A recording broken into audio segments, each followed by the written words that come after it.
Olá, galera. Então, hoje veremos a aula sobre grandezas químicas, certo? Então, no início, a gente sempre fala muito em massa molecular, o que é mol, né, o que é molécula, né, e muitas vezes isso nos causa dúvida. Né? Como a gente já está no terceiro ano, a gente vai fazer só um apanhado geral, né, do que seriam essas grandezas químicas. Então, com isso, a gente vai ver, de fato, o que é química, né, a diferença entre mol, massa molecular e massa atômica. Não veremos cálculos, né, só mais as definições, conceitos de pressão, volume e temperatura, e vamos introduzir um pouco do que seriam essas propriedades coligativas. Só na aula seguinte é que a gente vai ver, de fato, né, a aplicação e a definição real de cada uma das propriedades coligativas. Então, o que é química? Então, já para pensar que tudo que a gente pega, o que a gente vê, está com química relacionada, né? Se a gente inspira e respira, aquilo ali tem o quê? Tem química, né? A gente inspira o oxigênio, né? E expira o CO2, que é o gás carbônico, ou seja, é química. Então, se eu pego uma régua de plástico, eu já sei que aquele plástico tem uma constituição química, né? Ali é formado de polímeros, que a gente vai ver realmente o que são esses polímeros mais adiante, quando entrar em orgânica. Então, de uma forma geral, se a gente bebe água, se a gente come algum alimento, um suco, aquilo ali tem química relacionada. Então, a química, ela acaba envolvendo vários constituintes presentes na natureza, tanto de origem animal quanto de origem sintética. E aqui eu trouxe uma definição de químico. Química é uma ciência experimental que estuda a estrutura, composição e a transformação da matéria.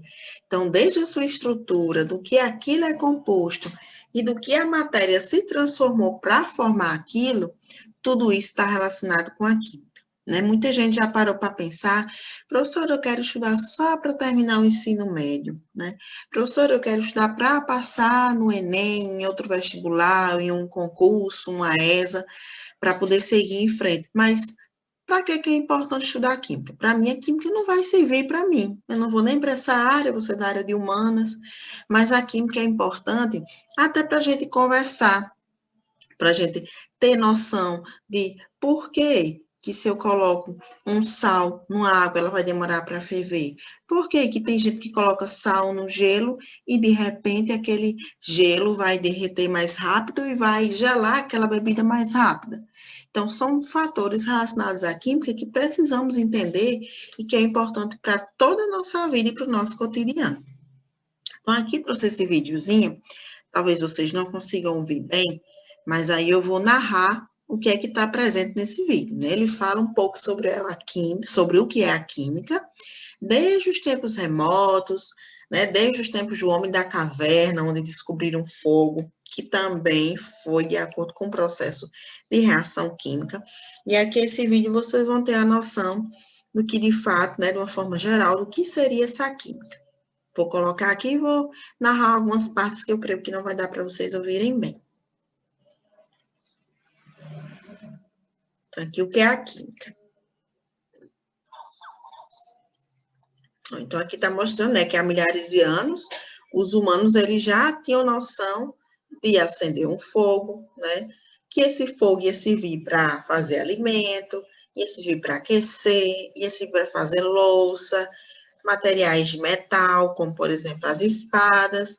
E aí, muitas vezes, olha, esse composto aqui a gente vai ver que é um composto químico, né, que ele tem formado de 6 carbonos, e a gente chama ele de anel aromático. E ele vai estar presente em várias outras coisas, né? A gente vai ver que ele vai estar presente até mesmo em compostos químicos que são tóxicos. Então, aqui o ar que a gente respira, a água, né? Se a gente levar em consideração todo o planeta é formado tanto por sólido, quanto líquido, quanto gás. Então, tudo isso são propriedades da matéria que está relacionado com a química. Aqui ele vai trazendo outro exemplo aqui. Quando você queima um papel, vou dar aqui uma pausa só para a gente ter noção. Quando a gente queima um papel, a gente acha que a queima do papel é uma besteira. Mas olha só eu queimar o papel, vai formar essas cinzas, que ali é formado principalmente de carbono, tanto cinza, quanto o lápis que a gente escreve, aquela parte grafite é formado de carbono, quanto o carvão ali é formado de carbono, e é um composto químico. Então, a partir do momento que se queima, forma cinza, que é formada de carbono, sai fumaça, a fumaça, olha, que é formada principalmente de CO2, que é o dióxido de carbono, e ali, muitas vezes, a gente não percebe, mas junto daquela fumacinha também sai um pouco de vapor de água, né? O papel em si já é formado de celulose, que é um composto químico. Então, por isso que se diz, né? Na natureza, que é uma frase de Lavoisier, nada se perde, nada se cria, tudo se transforma. Porque o que a gente acha com a queima do papel, que aquilo ali vai se perder, ele vai se transformar, né? Em cinza, dióxido de carbono e vapor de água, certo? Então, a química sempre ela é transformada em outra coisa, nunca nada é perdido.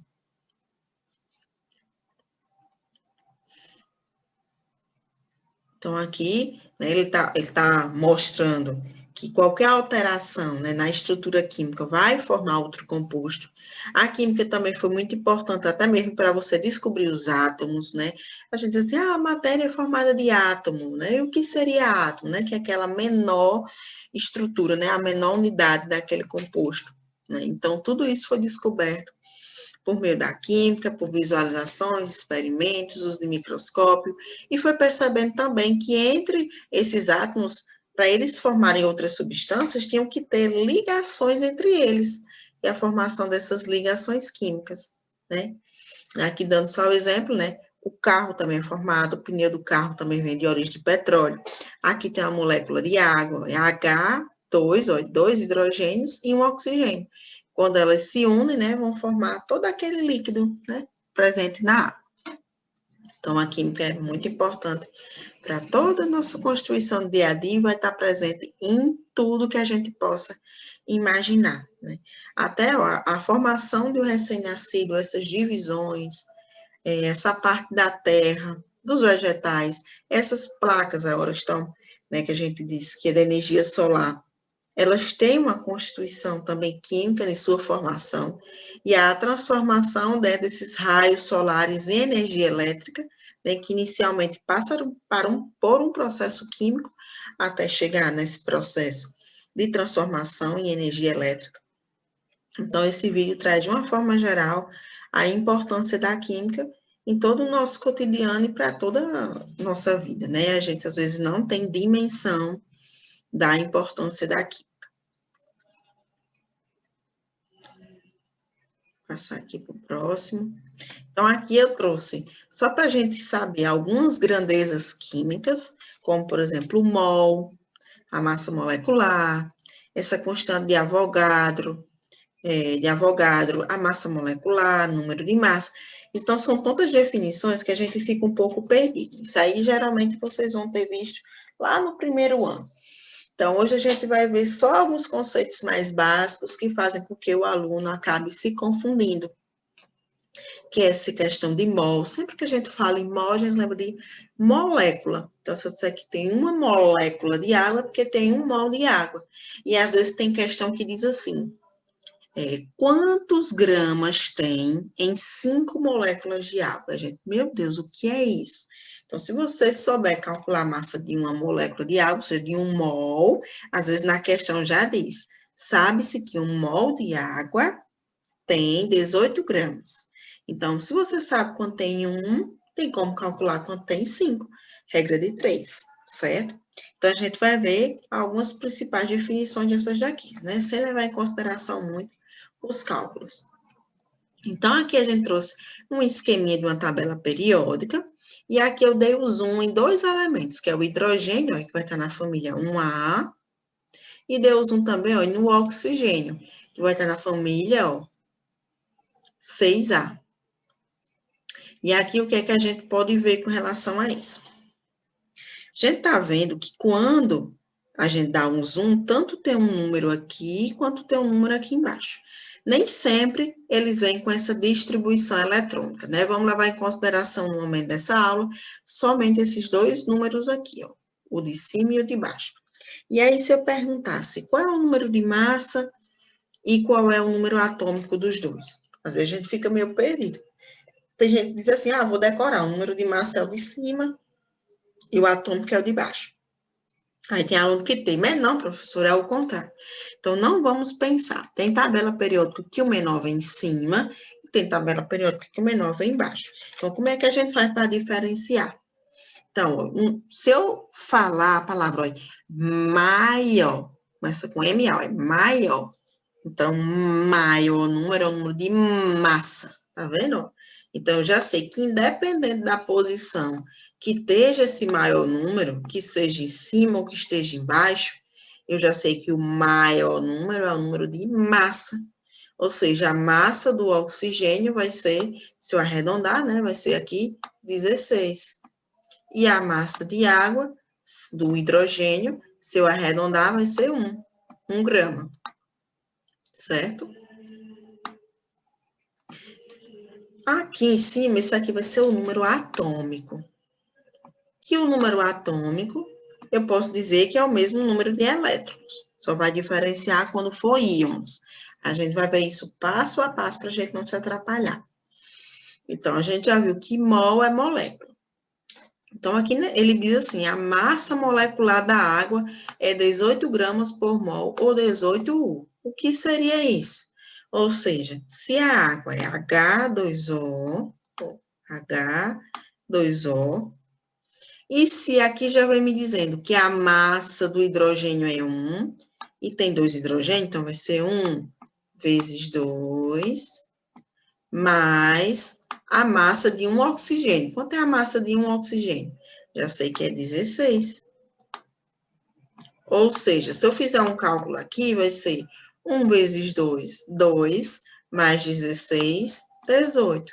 Ou seja, 18 gramas por mol. Ou seja, 18 gramas a cada uma molécula de água.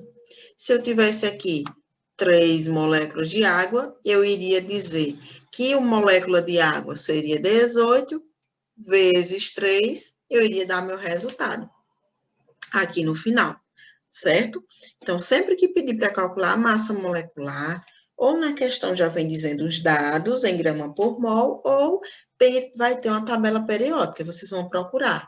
Se está procurando a massa da molécula, então eu vou para o maior número. E aí eu faço esse cálculo, né? Do mesmo jeito, se fosse CO2, aí eu iria procurar do mesmo jeito. Qual seria a massa do carbono? Eu iria procurar aqui, que não dá para vocês verem, mas seria 14, mais 2 vezes 16, que seria a do oxigênio. E assim vocês iriam calcular quanto seria a massa de uma molécula de CO2. Se fosse 2, multiplicaria o resultado por 2 e vice-versa. Então, a massa da molécula é a massa do composto inteiro. E a massa molar é a massa de um único átomo. Então, nesse caso, a massa de 1 grama do hidrogênio, eu vou dizer que é a massa molar, porque se só tem um hidrogênio, aqui eu não tenho molécula. Massa molar do oxigênio, porque só tem um átomo de oxigênio. Se tivesse um composto inteiro, seria massa molecular. Então, isso aí, quando a gente for fazendo os cálculos mais à frente, vocês vão praticando e aprendendo melhor. Então, aqui tem as definições de pressão. Trouxe definição de pressão, volume e de temperatura. Deixa eu ver se eu consigo apagar. Não está apagando. Deixa eu ver se eu apago aqui nesse outro slide.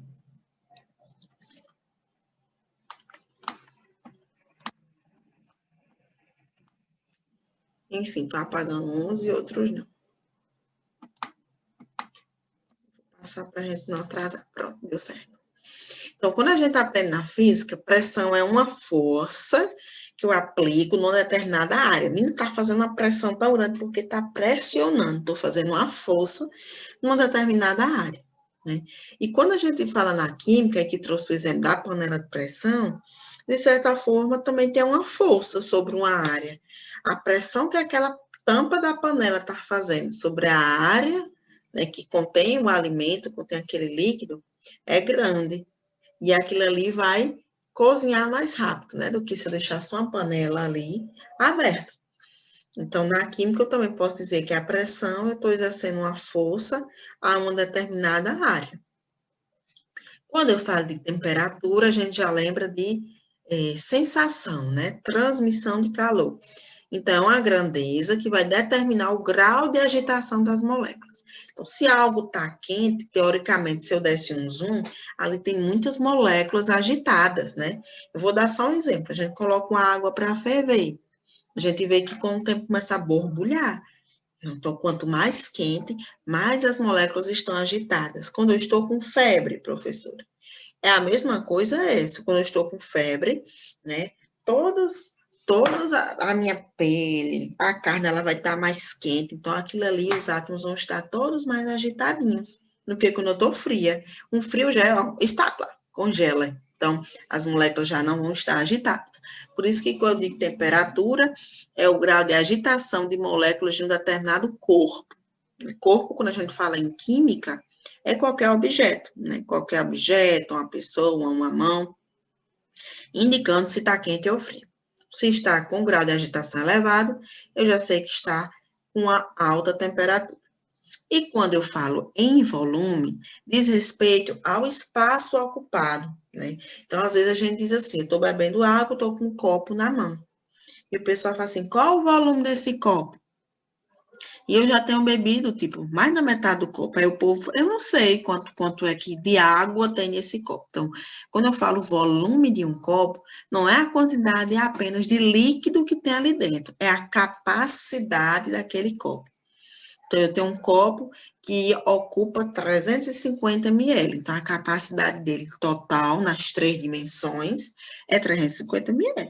Pode ser que só tenha de líquido 200 ml, 100 ml, mas quando a gente pergunta o volume, é a capacidade total. A não ser que ele esteja completamente cheio, né, com aquele líquido, né, com o volume até, a gente diz até assim, até a boca, né, até o finalzinho. Mas sempre que alguém perguntar a você volume na química, não é a quantidade apenas do líquido que está ali dentro. É a capacidade que aquele recipiente ocupa. Pode ser que nem seja com líquido que esteja cheio, pode ser que esteja cheio com um pó, pode ser um tubo, um pote que eu tenho em casa cheio de farinha, cheio de açúcar, e alguém pergunta qual é o volume. Aí a gente vai dizer, oxe, não tem nem líquido aí dentro. Não, o volume é a capacidade total, né, nas 3 dimensões que aquele espaço, né, está ocupando. Então, com isso, a gente tem noção que é uma molécula, uma massa molecular, ter noção que é pressão, que é temperatura e o que é volume, a gente vai conseguir aprender melhor o que são essas propriedades coligativas. A gente vai ver a definição, mas só na próxima aula vocês vão ver com detalhes como são essas propriedades coligativas e como é que eu aplico sempre que há uma alteração nessas propriedades. Então, as propriedades coligativas, elas são presentes mais em soluções, ou seja, em algo líquido, né, que vai ter um solvente, e vai ter algo sólido dentro, que vai ser o soluto. Então, as propriedades coligativas são aquelas que não dependem da natureza do soluto, isto é, de sua estrutura, mas sim da concentração de partículas dissolvidas. Eu tenho um copo cheio de água e tem açúcar dentro. Eu não quero saber se o que tem ali dentro é açúcar, é sal, é café, é Nescau. Independe, né? Independe da natureza do soluto, ou seja, independe do que esteja ali dentro, da composição. O que é mais interessante é a concentração, é o número de partículas. E o que isso quer dizer? Que sempre que eu tenho um líquido que eu coloco partículas dentro, né, soluto, vai alterar. Vai alterar o quê? Vai alterar a sua velocidade de evaporar, vai alterar a sua velocidade no momento de ferver, que eu for entrar, colocar, ó, avaliar o ponto de ebulição, vai alterar a capacidade de congelamento. Então, as propriedades coligativas são essas. São aquelas presentes nas soluções sempre que eu adiciono algo dentro delas. Aí vai alterar. E vai independer do que eu adicionei. O que vai levar em consideração é a concentração do que eu adicionei.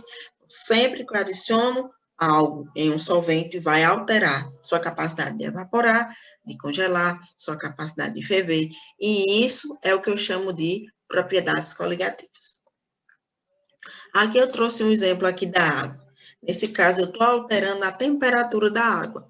E, nesse caso, eu alterando a temperatura da água, eu vou alterar a sua pressão de vapor. Essa pressão de vapor é a vontade de evaporar, né? De acordo com o aumento da pressão. Então, aqui eu tenho a água a 0 graus e a pressão de vapor, ou seja, a vontade dela de evaporar é baixa, né? Ou seja, está a 0 graus, ainda tem uma parte até congelada, ela vai querer evaporar bem pouquinho. Quando eu aumento a temperatura, eu vou aqui em 60 graus. Quando eu aumento a água para 60 graus, olha a vontade de evaporar dela, já vai aumentando, né? Porque ela já está o quê? Querendo ferver. Quando chega a 100 graus, né, que ela começa a entrar em ebulição, ela está com a vontade tão grande de evaporar, ó, que chega até 760, né? Passou de 100 graus, a água ela já não vai estar tão em estado de vapor, ela já vai estar no estado de gás. Mas o que é que a gente percebe? O que a gente percebe? Quando aumenta a temperatura, aumenta a pressão de vapor, ou seja, aumenta a vontade de evaporar. E esse gráfico me diz a mesma coisa, tá vendo? Esse gráfico é pressão de vapor versus temperatura. A partir do momento que a gente vai aumentando a temperatura, ó, vai aumentando também o quê? A vontade de evaporar. A 120 graus, ó, a vontade de evaporar dela tá lá em cima. A 40 graus, ó, a vontade de evaporar dela tá bem baixinha. Então, aumentou a temperatura, aumenta a sua vontade, essa tendência de evaporar. Alguns líquidos, na temperatura ambiente, eles já evaporam com mais facilidade do que outros, né? A acetona, mesmo que esteja a acetona, a água e o álcool na mesma temperatura, a acetona ainda evapora mais rápido, né? Do que a água, do que o álcool. E o álcool evapora mais rápido do que a água. Então, a gente vai entender que isso também está relacionado a essa pressão de vapor. A umidade relativa do ar também está relacionada a essa pressão de vapor. Então, aqui tem em relação à emergência. Quando tem essa umidade do ar está abaixo de 12, a gente está vendo que já está em situação de emergência. A partir do momento que vai aumentando, olha, a umidade do ar, já vai chegando a um nível mais adequado, né? Então, o nível adequado seria que a umidade do ar estivesse acima de 60 graus. Em Caicó, a umidade do ar, ela varia. Durante o dia, ela fica entre 15 e 20. À tarde, ela aumenta um pouco, né? Quando tá úmido, aí ela fica bem alta, né? Eu acho que ontem eu olhei, a umidade já estava próxima de 70%, né? Porque também foi um dia nublado, né? Que choveu. Então, essa pressão de vapor também está influenciando essa umidade relativa do ar. Quando está evaporando muito, né? Ou seja, está uma alta pressão de vapor, já fica o quê? A umidade do ar fica bem baixinha. É por isso que aqui em Caicó é tão quente que essa pressão de vapor é muito alta, né? A vontade de evaporar é tão alta que acaba ficando com a umidade relativa do ar bem baixa. Aqui o que eu falei para vocês, aqui no exemplo não tem acetona, mas tem o éter. Esse éter, ele é utilizado naquelas novelas, o pessoal bota um paninho e bota no nariz do povo, o povo desmaiar. Acho que vocês já viram, aquilo é o éter. Ele também é usado em entorpecentes, né? Quando você faz loló, lança perfume, também coloca o éter. Então, ele é muito fácil de evaporar, né? Tão fácil de evaporar quanto a acetona. Aqui tem o álcool e aqui tem a água. Então, aqui esse gráfico é pressão de vapor versus temperatura. Vou pegar aqui a canetinha para vocês verem melhor. Então, eu vou imaginar, vamos pegar aqui mesmo na metade desse gráfico, que está mais ou menos 50 graus. Então, vamos fixar uma temperatura. Que em 50 graus Celsius, a gente está vendo que a pressão de vapor da água, ela está bem aqui, ó. Em 50 graus Celsius, a pressão de vapor do álcool já está mais em cima, ou seja, a vontade de evaporar do álcool já é bem maior. E a 50 graus Celsius, nem éter tem mais, tá vendo? Ou seja, o éter, ele tem uma pressão de vapor maior. O éter, a acetona, ou seja, ele tem uma vontade de evaporar tão grande que a 50 graus nem tem mais éter. Né? A 50 graus ainda tem um pouco de álcool, mas se aumentar a temperatura aqui, por exemplo, a 80 graus, ainda vai ter água. Mas a 80 graus, ó, nem vai ter mais álcool e nem vai ter mais éter. Então, por que o álcool e a acetona são muito voláteis? Tem essa maior capacidade de evaporar, porque elas têm uma alta pressão de vapor. Então, eles têm uma vontade de evaporar rápido. Então, sempre que fala pressão de vapor, lembra de vontade de evaporar. Então, a pressão de vapor deles é muito alta.